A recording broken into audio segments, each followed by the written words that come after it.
If you feel like your Shinai is too slow or lacks power, I'm gonna show you today how to move your Shinai to be fast and strong, not by swinging harder, but by using proper left hand technique. I'm sure you heard before you're using too much right hand, but how do you actually use your left hand properly? The first thing you wanna do is practice using your left hand only, and by doing so, you're gonna start realizing that the Shinai is pushed by the left hand.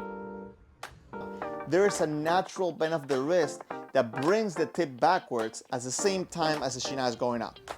If you lift the Shinai without using your wrist, you're gonna see that the movement is a little stiff, but at the same time, when you get your wrist engaged, not only is it gonna be more fluid, but also you're gonna get more speed on the tip. When you add the right hand to the Shinai, it's not to take over the job, but instead you want it to help you smooth out that rotation and the lift of the Shinai.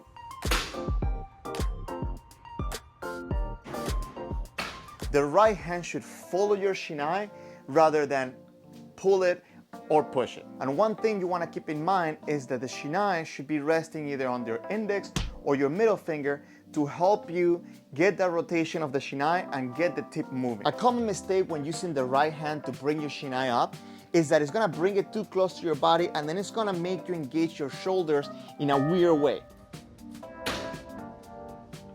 Instead, what you want is to keep that motion to be straightforward, so you engage the proper shoulder muscles and it comes straight up rather than sideways. This flaring up the elbows gets you tired and doesn't let you really connect the energy coming from your body into your strike. You should be able to get a sharp and fast strike even when you don't put a lot of power behind your swing. The reason for that is because if you do it correctly, when you move your Shinai, the Shinai is going to move at one speed, but then the tip is going to accelerate.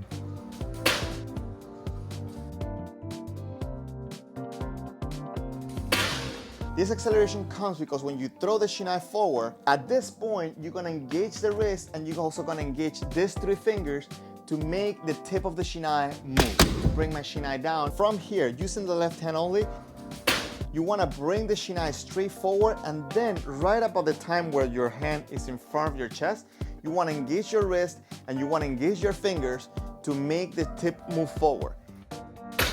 Pretty much the fingers are pulling the Shinai towards you, and then the wrist is just adding that extra motion so the tip moves forward. Something I forgot to mention when I first recorded a video is that the way you grab your Shinai is very important.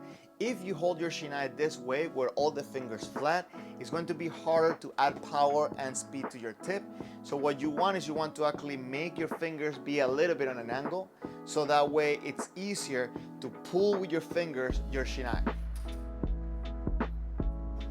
The other thing you want to keep in mind is that if you use the top fingers at the moment of Tenouchi, your wrist wants to go backwards if you do so. For example, if you close your index and your thumb at the moment of impact, it's harder to throw the wrist forward because naturally it kind of wants to go back when you tense these fingers.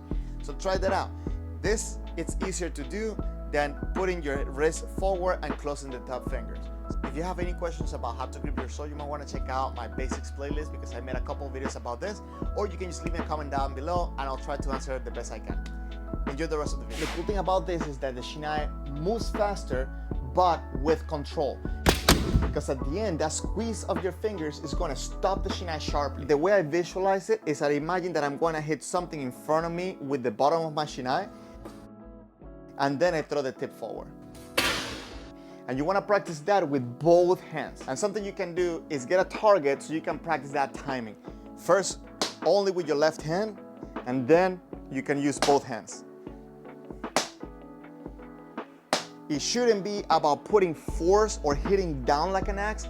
The idea is that you want to throw the tip forward and you want to make sure that you have the proper timing so that way you can add and maximize the efficiency of your swing. After you have an understanding of how to move your Shinai with control and fast, you want to add power to it. And the way you do this is with your body.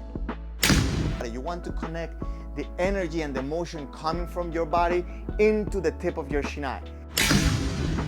To do that, you want to make sure that your left arm is straight at the moment of impact. You don't want to bend the elbow, and you definitely don't want to lose grip at the moment of impact. And you want to make sure that your fingers are tightened at the moment of impact, and then immediately you relax. So the next step you should practice is adding that synchronization of your arms with your body.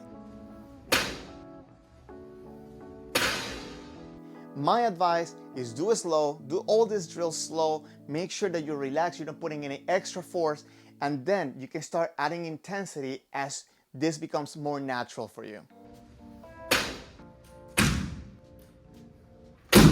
It almost feels like you're putting your weight on top of your target. It goes without saying that I'm talking about men, but for kote is the same. You don't want to bring the kote down here. You want to hit the kote away from your body as well, and connect all that motion, all that energy from your body into your strike. Once you start connecting your whole body with your strike, you're gonna feel a huge difference with your power and the precision of your hits. Small Waza is pretty much an abbreviation of big technique.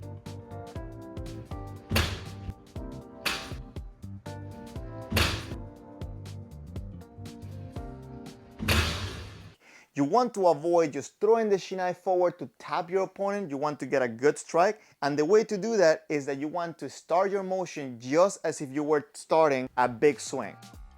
So it starts by pushing with your left hand. You want to engage the wrist, but what's going to happen is that right before that moment where your hands should be at the end position, you want to bring the Shinai down by pulling it with your fingers and engaging your wrist. So the same concept applies. You want to move the Shinai, but at the same time, you want to use your wrist and your fingers to move the tip. Timing is key for small Waza, and it's a little bit different than when we're doing big Waza. Instead of waiting to your hands to be at the end position to engage your wrist and your fingers, you want to anticipate that motion, and you want to throw the tip forward right before the end position, so that way your hands end up at the same time that your strike hits.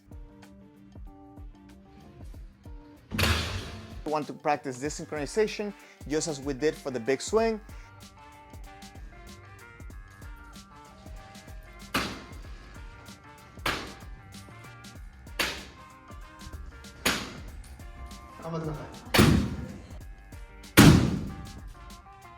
Take your time to practice the motion of the arms and then add the body together, so then you can bring it into your regular GK. A good strike is all about timing and the connection with your body. So take it slow, focus on being relaxed, don't add extra power, so that way you can build up to have a sharper and more controlled impact that is also fast. If you want to work further into making your swing faster, you might want to check out this video right here, and please let me know down in the comments any questions you may have. Also, don't forget to subscribe if you enjoyed this video and hit the like button because it really helps the channel grow. Thank you very much for watching.